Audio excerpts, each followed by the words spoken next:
Bonjour et bienvenue dans ce nouveau podcast. Donc aujourd'hui c'est un peu spécial parce que je vais te raconter mon récit d'accouchement. Et surtout ce qui est spécial c'est que c'est un accouchement qui a été prévu à domicile et surtout de manière 100% naturelle. Je suis désolée si tu entends des petits bruits, j'ai Célestine qui est juste avec moi, elle est en écharpe, donc du coup elle est pas très loin du micro. Donc voilà, désolée pour les petits bruits. Alors, par quoi commencer? Euh, je suis désolée si j'oublie des choses parce que c'est vrai que c'était tellement intense que du coup j'étais complètement dans ma bulle. Et comme l'explique Golden Wendy euh, dans sa vidéo sur son accouchement à domicile, elle disait que c'est comme si elle était là et pas là. C'est comme si elle s'observait, mais de l'extérieur. Et c'est un peu ce que j'ai vécu moi aussi. Et du coup, c'est possible qu'il y ait des choses que j'oublie, mais j'ai le compte rendu de la sage-femme, donc ça m'aide à me repérer un petit peu. Donc, comment ça a commencé? En fait, il faut savoir que j'ai pas du tout ressenti des contractions jusqu'à la fin. J'ai commencé à avoir des contractions peut-être 2-3 jours avant l'accouchement. Et c'était des contractions qui étaient pas du tout douloureuses. Je le sentais parce qu'en fait, j'avais une sensation dans le bas du dos et aussi j'avais mon ventre qui se durcissait. Et dès le début, en fait, ça a été quand même assez régulier. C'était moins de 5 minutes et les contractions duraient entre 30 secondes et 1 minute. Donc c'était quand même déjà assez régulier. Et donc ça m'a fait ça pendant à peu près 2-3 jours. J'ai eu une nuit où j'ai eu plein de contractions, euh, où j'ai quasiment pas dormi. Mais après le lendemain, tout allait mieux. Et donc on arrive à la veille de l'accouchement. Et là, en fait, de 2 heures de l'après-midi jusqu'au soir, j'ai dû aller me coucher vers minuit, 1 heure. Là, j'ai vraiment eu des contractions non-stop. Donc, c'était toujours non douloureux. Donc, c'est pour ça que je me posais vraiment la question, est-ce que c'est le début du travail ou pas? C'était assez compliqué de réellement savoir vu que c'est un premier accouchement. Et bon, finalement, c'était le début du travail puisque j'ai accouché le lendemain. Et donc là, en fait, vu que c'était pas douloureux, bah, du coup, j'ai géré toute seule. En fait, j'étais dans la chambre, je me suis mise sur le ballon et je me suis penchée en avant sur le lit et j'ai allumé une bougie. J'avais un coussin chauffant dans le dos parce que moi, je sentais beaucoup les contractions dans le dos. Et bien sûr, j'avais de la musique pour pouvoir me relaxer. Et en fait, j'ai passé tout mon temps comme ça depuis 2 heures de l'après-midi jusqu'au soir. Et j'ai géré comme ça. Bah, en fait, vu que c'était pas vraiment douloureux, du coup, ça passait. Et j'ai chronométré donc à chaque fois les contractions. Et ça se rapprochait de plus en plus. J'étais à peu près à 3 minutes d'écart environ en moyenne entre chaque contraction. Donc finalement, je me suis dit, bon, ben, le travail, c'est pas pour aujourd'hui. Je vais essayer de me reposer et d'aller me coucher. Et du coup, je me suis couchée, je crois, vers minuit, 1 heure. Et pareil, mon mari aussi, je lui ai dit, bon, ben, couche-toi toi aussi pour te reposer, parce que si c'est pas le travail, tu travailles demain. Donc, il travaillait le lendemain. Donc, ça, c'était un dimanche et j'ai accouché donc le lundi matin. Et donc j'ai dormi peut-être 1 heure ou deux, je ne sais plus, et vers 3 heures du matin, j'ai été réveillée par une contraction. Et là j'ai compris. Là j'ai vu la différence et j'ai vraiment compris, ok, là c'est des vraies contractions, c'est pas du tout la même chose, c'est pas de la rigolade. Du coup je me suis levée et puis je voulais être sûre que c'était vraiment le début du travail. J'avais vraiment peur en fait de donner une fausse alerte en fait et de faire venir la sage-femme pour rien. Du coup, j'ai attendu un petit peu, je me suis débarbouillé un peu le visage. Enfin voilà, j'ai attendu un petit peu et puis au bout d'un moment, je voyais bien que là, ça commençait à être de plus en plus intense. Et du coup, j'ai recommencé à chronométrer mes contractions et là, ça se rapprochait vraiment. J'étais à, je crois, parfois même moins de 2 minutes d'écart entre chaque contraction. Et là, franchement, chaque contraction a duré 1 minute. Et je dirais pas que c'était douloureux parce que pour l'instant, celle-ci, elle ne l'était pas. Mais c'était intense. Et du coup, vers 4 heures, je crois, 4 heures, 4 heures et demie, j'ai réveillé mon mari. Je lui ai dit, ok, là, c'est bon, c'est parti, le travail commence. Donc du coup, enfin, il était un peu dans le coltard, il n'a pas trop compris ce qui se passait. Tout de suite, il s'est levé et il a préparé le lit. Donc j'avais déjà fait un article sur la préparation, sur ce qu'il fallait préparer pour l'accouchement à domicile. Et du coup, donc là, il a préparé le lit. Euh, donc le plus simple, nous, ce qu'on a fait, c'est qu'on a mis un drap propre dessous. Ensuite, il a mis un sac, enfin une bâche en plastique et ensuite un vieux drap par-dessus.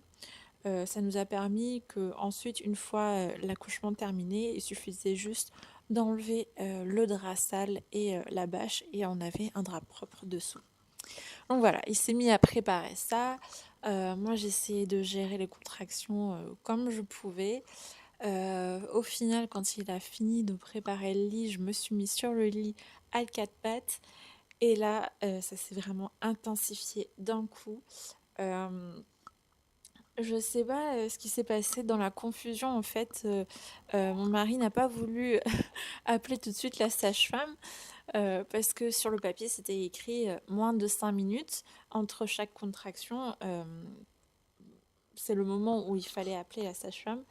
Et moi j'étais à peu près 2 minutes, même 1 minute d'écart entre chaque contraction. Il me dit ah ben on va attendre 3-4 minutes. Et je lui ai dit, mais non, non, ça y est, là, c'est vraiment le travail, il faut vraiment qu'on y aille. Et en fait, lui, il pensait qu'il fallait vraiment attendre que ce soit 5 minutes de différence entre chaque contraction. Et je dis, non, ça fait moins de 5 minutes. Donc, bref, du coup, il a appelé la sage-femme que vers 5h30. Et là, je crois que j'étais déjà dans la phase de désespérance parce que je ne l'ai pas dit, je l'ai pas dit à voix haute en tout cas, mais je l'ai pensé très fort. Là, je me suis dit, ok, je comprends les femmes qui prennent la péridurale. Et franchement, je dis chapeau à toutes les femmes parce que là, vraiment, c'était hyper intense et je crois que je ne gérais plus du tout.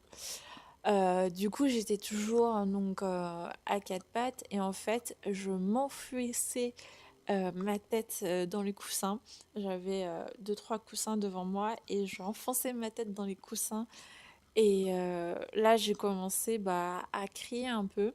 Et en fait, c'est marrant parce que pendant tout l'accouchement, j'ai fait que crier, hurler. C'était ma façon à moi, en fait, de gérer la douleur. Ça me permettait vraiment d'extérioriser la douleur et parce que c'était tellement intense. Et là, vraiment, j'ai dit à mon mari, là, j'en peux plus, vraiment, appelle la sage-femme.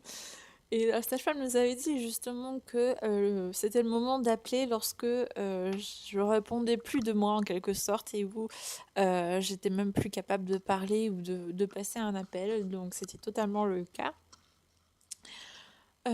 Donc voilà, il a passé l'appel vers 5h30 et la sage-femme en fait elle est arrivée que vers 7h parce que elle avait plus d'1 heure de route pour venir et je crois que ça a été vraiment l'heure, enfin l'heure et demie la plus longue. Là ça commençait vraiment à être intense et je gérais plus du tout.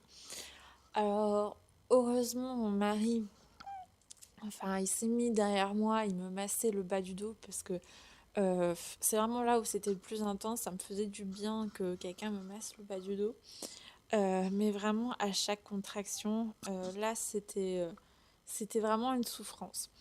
Mais pour autant, en fait, j'étais totalement Enfin, c'est bizarre. J'étais présente et en même temps, j'étais pas présente.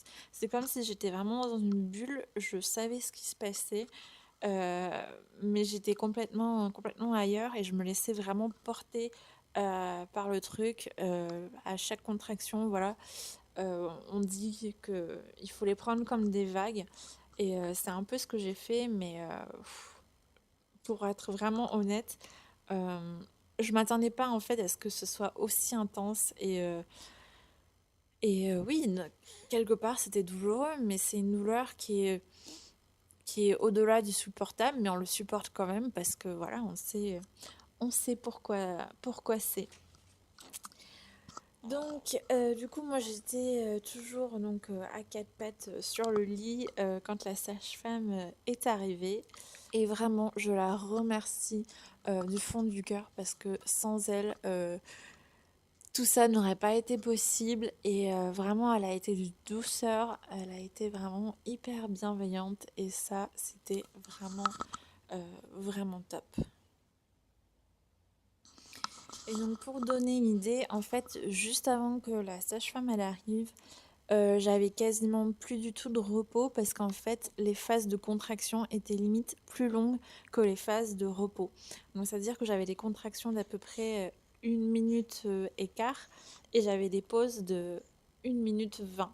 Donc, du coup, j'avais vraiment très peu de temps pour me reposer entre chaque contraction et ça, c'était vraiment très épuisant. Et donc c'est assez marrant parce que moi j'avais vraiment l'impression de pas du tout gérer du tout.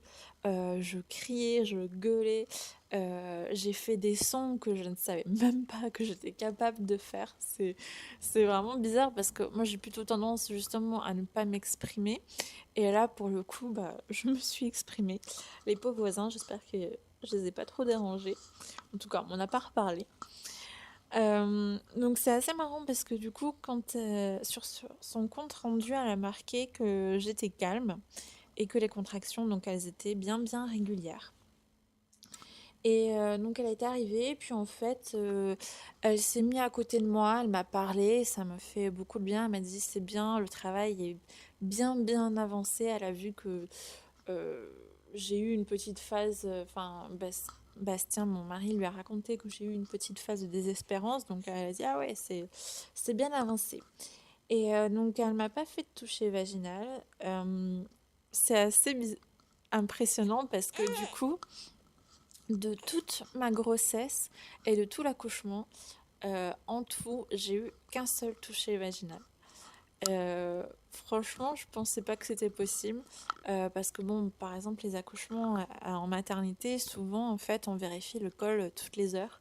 Et là, bah, il n'y a même pas eu besoin en fait. Enfin, tu vas voir pour la suite du récit. Donc du coup, comme je disais, elle est arrivée vers 7h et à 7h40, j'ai rompu la poche des os. C'était assez bizarre. J'ai l'impression de me vider. Et en fait, ça continue de couler tout le long jusqu'à l'accouchement. Parce que voilà, la poche des os est juste fissurée et au fur et à mesure, en fait, le liquide amniotique se reforme. Donc, du coup, ça continue de couler. Et donc, je restais toujours à quatre pattes. Donc, ce qui était bien, c'est que elle m'a dit de bien respirer. Et ensuite est arrivée la phase la plus difficile, je pense, de vraiment de tout l'accouchement. Ça, c'était vraiment le plus dur. Ça a été la phase en fait où le bébé s'engage dans le bassin. C'est-à-dire que là, il faut qu'il trouve sa position pour pouvoir bien passer la tête à travers le bassin, surtout à l'endroit où c'est le plus étroit. Et ensuite, la tête doit tourner un peu pour pouvoir atteindre voilà, le bas du bassin. Et là, c'était vraiment je vais le dire, mais extrêmement douloureux. Là, clairement, je ne gérais plus du tout. J'ai commencé à perdre mes moyens et j'aimais pas du tout ça parce que j'avais l'impression que le travail n'avançait pas du tout. Et à ce moment-là, en fait, je savais pas que j'étais déjà dans cette phase-là où le bébé s'engage euh, dans le bassin. Et donc, juste avant ça, elle me propose de faire un toucher vaginal pour pouvoir voir où j'en suis. Et du coup, elle me dit, mais en fait, je suis dilatée à 100%. Et là, ça m'a vraiment soulagée et je me suis dit, waouh, j'ai réussi à passer tout ça sans trop de problèmes, entre guillemets, parce que bon, c'était quand même intense et j'ai quand même souffert, mais voilà, je me suis dit, bon, là, c'est bien, c'est pour bientôt. Et en fait, la sage-femme elle m'a dit que quand elle était arrivée, sûrement que j'étais déjà dilatée à 8 et tout le travail préalable, en fait, le travail latent, comme on dit, s'est fait quand même assez rapidement, bah, depuis 3 heures du matin jusqu'à 7 heures du matin. Et donc voilà, je suis quand même assez contente parce que ça a été assez rapide. Après, donc comme je disais, voilà, c'était la phase vraiment le plus compliqué, la descente dans le bassin et la poussée après aussi plus tard. Et là, comme je supportais plus du tout, du coup, elle m'a proposé en fait de me mettre debout. Donc, je suis descendue du lit et en fait, je me suis mise un peu accroupie, penchée un peu au-dessus du lit. Et là, à chaque contraction, en fait, ce qui m'aidait énormément, c'était de bouger. En fait, je bougeais de droite à gauche pour aider en fait le bébé à descendre. Donc déjà le fait d'être à la verticale, ça aide à la descente. Et le fait aussi de bouger de droite à gauche, d'avant en arrière, ça permet aussi au bébé de bien se placer en fait pour qu'il puisse voilà, trouver plus rapidement un chemin pour pouvoir passer dans le bassin. Et là, donc, elle a remarqué que j'étais agitée, alors que contrairement à toutes les autres phases, elle a remarqué que j'étais calme, alors que moi, j'avais pas du tout l'impression d'être calme parce que j'arrêtais pas de gueuler et de crier. Mais bon, elle a remarqué que j'étais calme, et donc, du coup, voilà. À cette phase-là, j'ai eu donc une grosse phase de désespérance. Au bout d'un moment, je sais pas combien de temps, là c'est marqué 8 heures, donc au bout d'une heure, j'ai finalement réussi à respirer pendant les contractions. Grâce à Jeanne, donc ma sage-femme, elle m'a vraiment encouragée à respirer à fond et je sais pas, je respirais tant bien que mal, mais vraiment le fait d'inspirer et d'expirer, déjà ça m'évitait de crier. Pour te dire, le lendemain, j'ai eu un mal de gorge atroce parce que j'ai tellement crié que du coup, j'ai vraiment eu mal à la gorge. Et donc voilà, il y a une phase où j'ai réussi à respirer et à mieux gérer les contractions et la douleur. Et ça m'a vraiment permis bah, du coup d'accélérer le travail. Et donc je suis restée comme ça pendant un long moment à être tantôt accroupie, tantôt je me levais, j'essayais de bouger, euh, ouais, c'était tellement insupportable que j'étais obligée de bouger en fait et d'essayer d'extérioriser cette douleur. Ensuite, au bout d'un moment, en fait, j'ai commencé à sentir que ça commençait à pousser, mais à pousser tout seul. Et du coup, la sage-femme m'a proposé de retourner sur le lit. Et là, du coup, c'était la phase de poussée qui a commencé. Et là, je me suis allongée sur le côté avec une jambe en l'air. Et en fait, entre les contractions, je pouvais me reposer et baisser la jambe. Et pendant la contraction, en fait, ma sage-femme, elle me mettait mon pied sur son épaule et je pouvais pousser en fait un peu avec mes pieds. Et là, j'ai vraiment eu besoin de m'accrocher à quelque chose. Et en fait, j'ai pris les deux mains de mon mari, une dans chaque main. Et là, ah, j'ai ma petite pause. Oui, désolée, petite pause, c'était un micro-réveil. Donc oui, je disais que j'avais absolument besoin en fait de tenir quelque chose et de m'agripper à quelque chose. Du coup, bah, ça a été mon mari qui en a fait les frais en quelque sorte.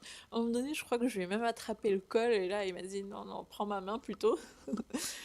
Et pendant cette phase-là, je trouve que c'était vraiment une phase qui a fait du bien. Alors, j'aimais des guillemets parce que Pendant les contractions, c'était horrible. J'avais vraiment ce besoin de pousser. Donc j'ai commencé à pousser en fait malgré moi. Et bon, la sage-femme elle a dit quand même, vas-y doucement, accompagne plutôt, mais ne force pas trop. Et en fait, entre chaque contraction, j'arrivais à me reposer et ça faisait vraiment un bien fou parce que après avoir passé plus de 1 heure, même 2 heures, je crois, accroupie et debout, clairement là, j'en pouvais plus. Et j'arrivais même à m'endormir en fait entre les contractions. C'était fou, enfin je pensais pas que c'était possible, mais oui. Des fois j'avais même des pauses de 2 minutes, 2-3 minutes, et j'arrivais à dormir pendant 2 minutes. Et ça faisait vraiment un bien fou, ça me permettait de reprendre un peu des forces. Et ce qui m'a fait aussi super du bien, c'est que ma sage-femme, en fait, nous, on avait prévu plusieurs saladiers. Et dans un saladier, elle a mis de l'eau chaude et elle m'a appliqué en fait un gant d'eau chaude sur le périnée. Et ça soulageait énormément et ça permet aussi de détendre le périnée pour éviter aussi les déchirures après plus tard. Donc voilà, du coup, j'essayais tant bien que mal de gérer la poussée pendant qu'il y avait les contractions, mais au bout d'un moment, en fait, j'étais plus bien dans cette position, donc du coup, je me suis remise à quatre pattes et je m'accrochais toujours à mon mari. Et là, pareil, à chaque fois pendant la contraction, j'enfouissais mon visage dans les coussins, ça me faisait du bien de pouvoir crier en fait dans les coussins. Et là, la poussée a réellement commencé. Là, j'ai vraiment senti qu'elle descendait. Et là, la tête, elle arrivait vraiment. Et donc, la sage-femme me dit, bah ça y est, là, ton bébé, il arrive bientôt. Tu l'auras bientôt dans les bras. Et du coup, en fait, ça a mis quand même du temps. En fait, en maternité, souvent, on, on accompagne la poussée, on te dit comment pousser, pousser fort ou pas fort, etc. Et là, pas du tout. La sage-femme m'a pas du tout accompagnée. Moi, j'ai vraiment fait au feeling et j'ai vraiment... En fait, c'était plutôt mon corps qui poussait et moi, bah, j'essayais de pousser un petit peu, mais sans trop. Et donc, la technique, en fait, pour ne pas avoir de déchirure, ce que ma sage-femme m'a expliqué, c'est de laisser descendre le bébé et quand la contraction est finie, de le laisser remonter. Parce que de cette façon, en fait, la tête du bébé va masser le périnée et en fait, à chaque contraction, le bébé descend de plus en plus, mais il remonte et donc il redescend de plus en plus et ça permet d'y aller progressivement et d'habituer le périnée euh, à s'étirer et voilà, à s'ouvrir. Et donc là, ce qui m'a vraiment aidée, donc, c'est qu'elle continue de me parler et de m'accompagner.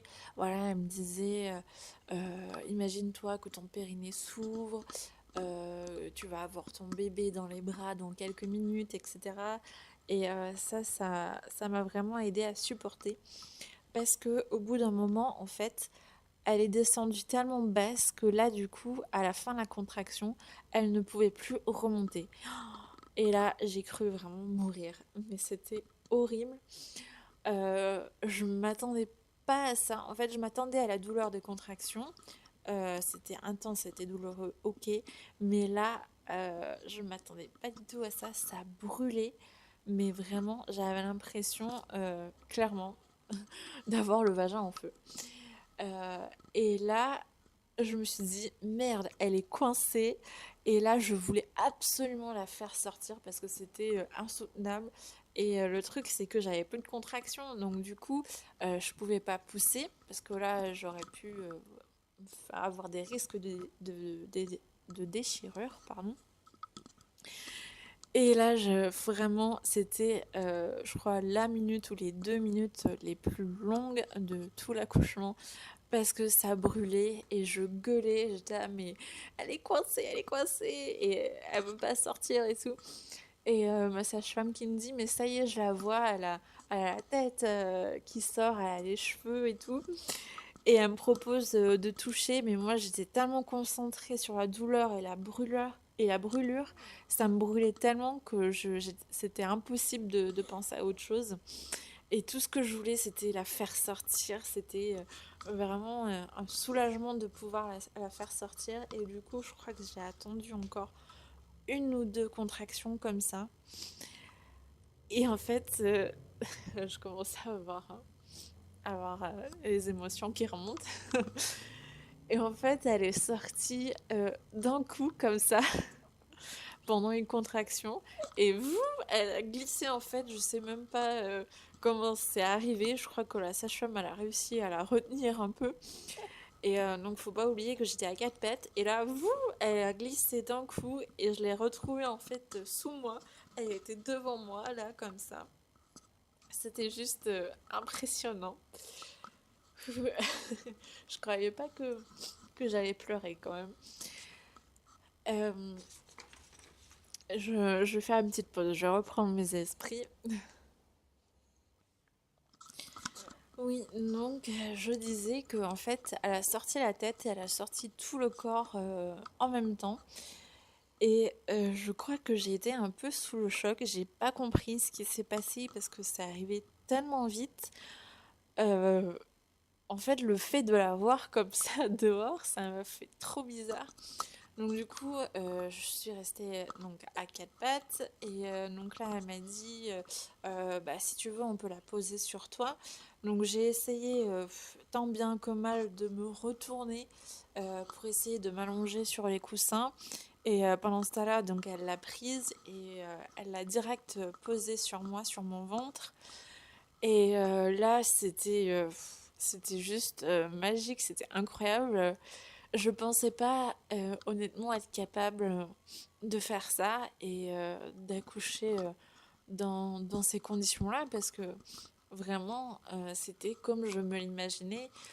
C'était pas du tout médicalisé et puis surtout c'était dans une ambiance totalement feutrée. Donc j'ai accouché à 10h56 et on avait encore tous les volets fermés, donc il faisait noir dans la chambre. Il n'y avait qu'une bougie d'allumée. Ma sage-femme, en fait, elle avait juste une lampe de poche frontale pour pouvoir voir ce qu'elle fait et l'avancée des choses. Mais vraiment, j'ai accouché presque dans la pénombre et c'était tellement calme et je sais pas, c'était vraiment une ambiance spéciale. Et c'est vraiment ce que je souhaitais. J'étais vraiment super contente. Et ouais, du coup, elle est restée donc en peau à peau sur moi. Elle avait vraiment beaucoup de vernix. Elle en était vraiment remplie. Donc pendant qu'elle était sur moi, tant bien que mal, mon mari et la sage-femme ont essayé en fait d'enlever les draps sales et la bâche pour qu'on puisse être tranquillement sur le lit sur un drap propre. Donc on l'a essuyé, etc. Et en fait, au bout de même pas 15 minutes après avoir accouché, elle a rampé et elle a direct pris le sein. C'était vraiment impressionnant parce qu'elle avait vraiment un fort réflexe de succion et ça m'a vraiment surprise. D'ailleurs, juste après, j'ai eu des crevasses parce que elle a, elle a eu un réflexe de succion tellement fort que du coup, elle m'a direct fait les crevasses aux deux premières tétées. Mais voilà, donc elle était à moitié en fait réveillée, elle n'avait pas trop ouvert les yeux. Puis en fait, le fait qu'elle tète au sein, ça a permis de relancer en fait les contractions pour pouvoir faire sortir le placenta.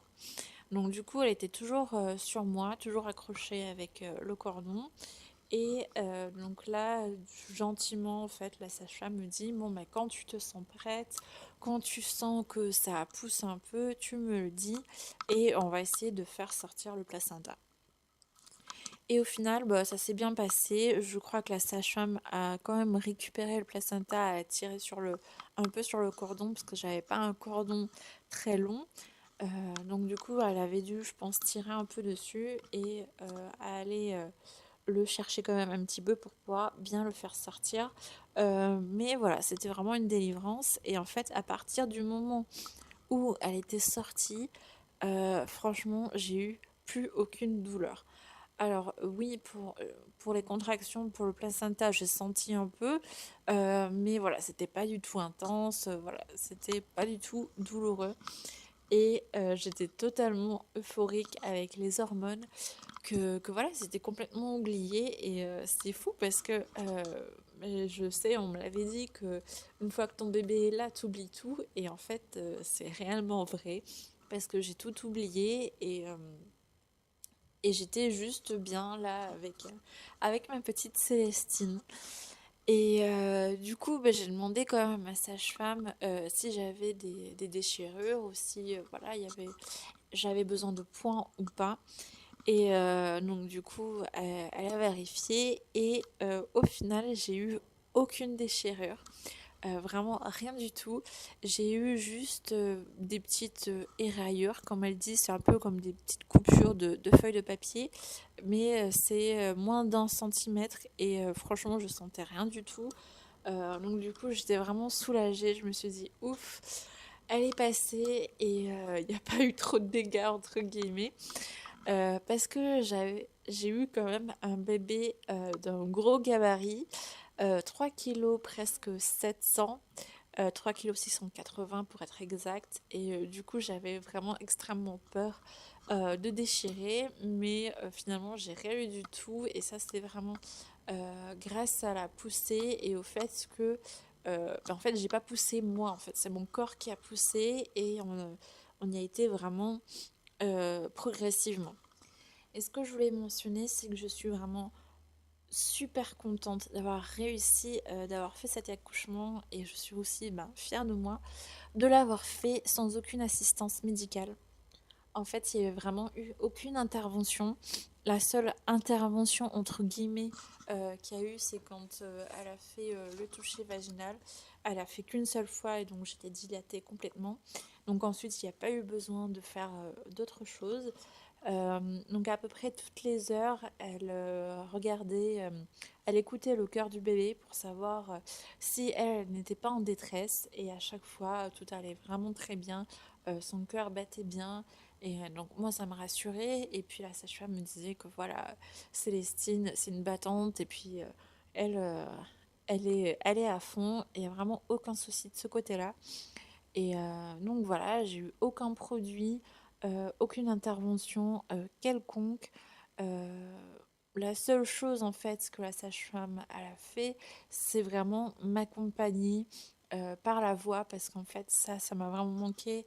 Avant qu'elle arrive, en fait, mon mari me parlait un peu, mais j'avais vraiment besoin d'avoir cet accompagnement et qu'on me parle, qu'on me dise que tout allait bien se passer, etc. Ça me permettait vraiment de me raccrocher en fait à quelque chose pour essayer d'oublier un petit peu la douleur. Et donc en fait, mon mari m'a accompagnée tout le long, plutôt en retrait, mais moi ça m'allait comme ça. Il était plutôt là pour me soutenir et pour que je puisse m'accrocher à lui en fait.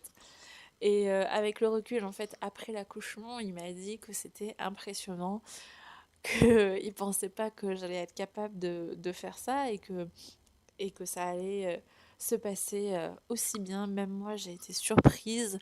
J'étais loin de m'imaginer que c'était possible que ça se passe aussi bien et aussi rapidement parce que, bon, finalement, pour un premier accouchement, ça s'est quand même passé assez rapidement, je trouve, parce que le travail n'a pas été interminable, en tout cas à mes yeux.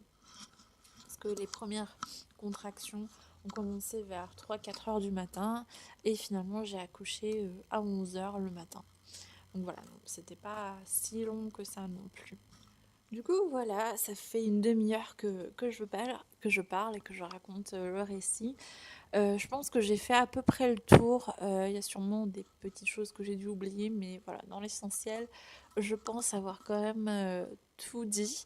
Je vais passer maintenant aux questions parce que je vous ai demandé sur Instagram de me poser vos questions.